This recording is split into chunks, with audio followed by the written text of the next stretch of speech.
President, John F. Kennedy. Ladies and gentlemen, the very word secrecy is repugnant in a free and open society, and we are, as a people, inherently and historically opposed to secret societies, to secret oaths, and to secret proceedings. We decided long ago that the dangers of excessive and unwarranted concealment of pertinent facts far outweighed the dangers which are cited to justify it. Even today, there is little value in opposing the threat of a closed society by imitating its arbitrary restrictions. Even today, there is little value in ensuring the survival of our nation if our traditions do not survive with it. And there is very grave danger that an announced need for increased security will be seized upon by those anxious to expand its meaning to the very limits of official censorship and concealment. That I do not intend to permit to the extent that it's in my control. And no official of my administration, whether his rank is high or low, civilian or military, should interpret my words here tonight as an excuse to censor the news, to stifle dissent, to cover up our mistakes, or to withhold from the press and the public the facts they deserve to know. For we are opposed around the world by a monolithic and ruthless conspiracy that relies primarily on covert means for expanding its sphere of influence, on infiltration instead of invasion, on subversion instead of elections, on intimidation instead of free choice, on guerrillas by night instead of armies by day. It is a system which has conscripted vast human and material resources into the building of a tightly knit, highly efficient machine that combines military, diplomatic, intelligence, economic, scientific, and political operations. Its preparations are concealed, not published. Its mistakes are buried, not headlined. Its dissenters are silenced, not praised. Its dissenters are silenced, not praised.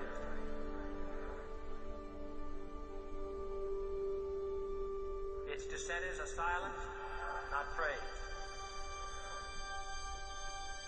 Its dissenters are silenced, not praised. Its dissenters are silenced, not praised. Its dissenters are silenced, not praised. No expenditure is questioned, no rumor is printed, no secret is revealed. No president should fear public scrutiny of his program, for from that scrutiny comes understanding, and from that understanding comes support or opposition, and both are necessary. I am not asking your newspapers to support an administration, but I am asking your help in the tremendous task of informing and alerting the American people. For I have complete confidence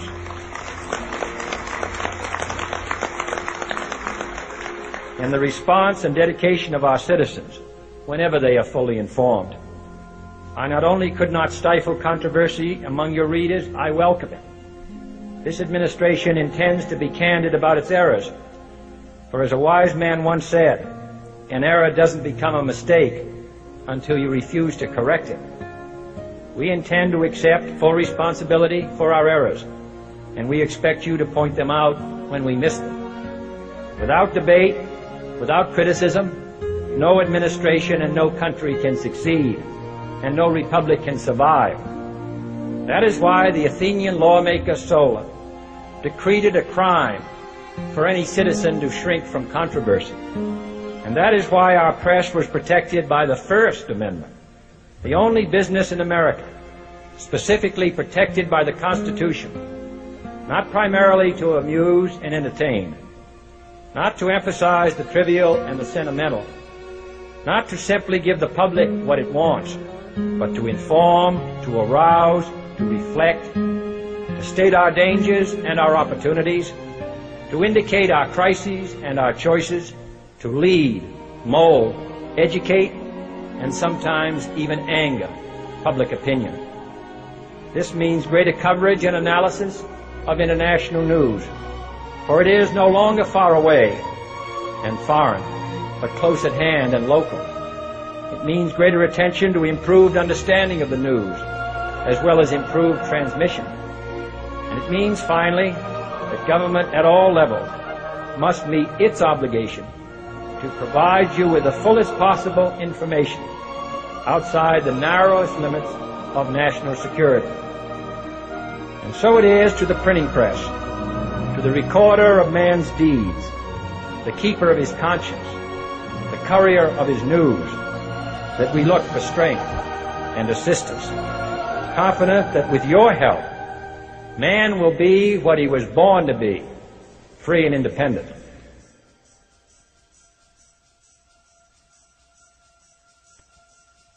You were both in Skull and Bones, the secret society.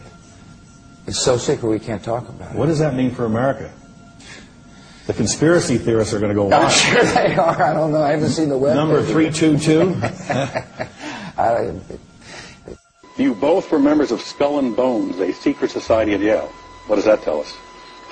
Not much, because it's a secret. Is there a secret handshake? Is there a secret code? I wish there were something secret I could manifest. 322, a secret number? There are all kinds of secrets, Tim, but one thing is not a secret. I disagree with this president's direction that he's taking the country. We can do a better job, and I intend to do it. And we'll be watching. Be safe on the campaign trail. John Kerry, thanks for joining us. And we'll be right back. It's good to be back at the Council on Foreign Relations. As Pete mentioned, I've been a member for a long time and was actually a director for some period of time. I never mentioned that when I was campaigning for re-election back home in Wyoming. Senator Clinton, how you doing? Good. How are you? Can I ask you a quick question while you sign that? It was reported in June of 2006 you attended a meeting in Ottawa, Canada, the Bilderberg Group. Can you comment on that? What's going on for the Bilderberg meeting, and what do you guys talk about up there? I have no idea what you're talking about. Yeah, you do. I was reported you were up there, and people saw you up there. I just want to know what you guys talk about and meet about up there. Sir, I don't know. Why are they such top secret meetings? I have no idea what you're talking Your about. husband went to a Bilderberg meeting too. I'm just wondering. I'm not being rude or anything. No, I just want to know what happens at these meetings. Well, since I wasn't there, I have no idea. Okay, thank you, Senator. Thank you, Howard. There you go. Thank you very much. Listen, I am a happy member of the Bohemian Grove. I like the folks who come there, and it's really inappropriate for me to talk about the group beyond that. Thank you. Have you been there for the ceremony with the cremation of care? Frankly, I don't think that's something I need to talk to you about.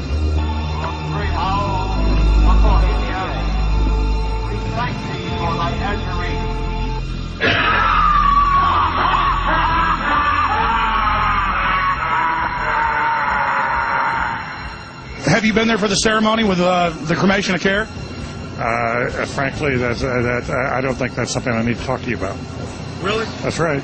Well, I'm Alex Jones, and I snuck in there in 2000. I'm the guy that blew it wide open and got the video. It's been on national TV. Well, I disrespect you for that. You do? I do. But it's a lot of big public officials going in there. Don't we deserve to know? I don't know anything about you, and I don't know anything about your film. But if you go in there with an understanding, you violated that understanding by releasing that film, and I don't respect you for that. Really? I'm sorry. You took an understanding when you went in there that you would not do that film. And did you have an understanding when you went in there? No. Did you crash it? Yes. Yeah, and it has no trespassing signs there too, doesn't it? No, they put those after. Oh, I'm sorry. I'm sorry, sir. I've been there before. I know what the circumstances are, and I'm sorry you violated the understandings. But that was not a gentlemanly thing to do. Well, what about the ritual? Is the ritual gentlemanly?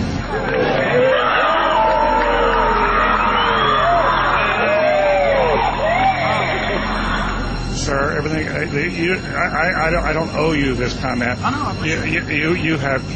This is what's called ambush journalism, and I disrespect you for that as well. So thank you and goodbye. The ritual? It's none of your damn business. Oh.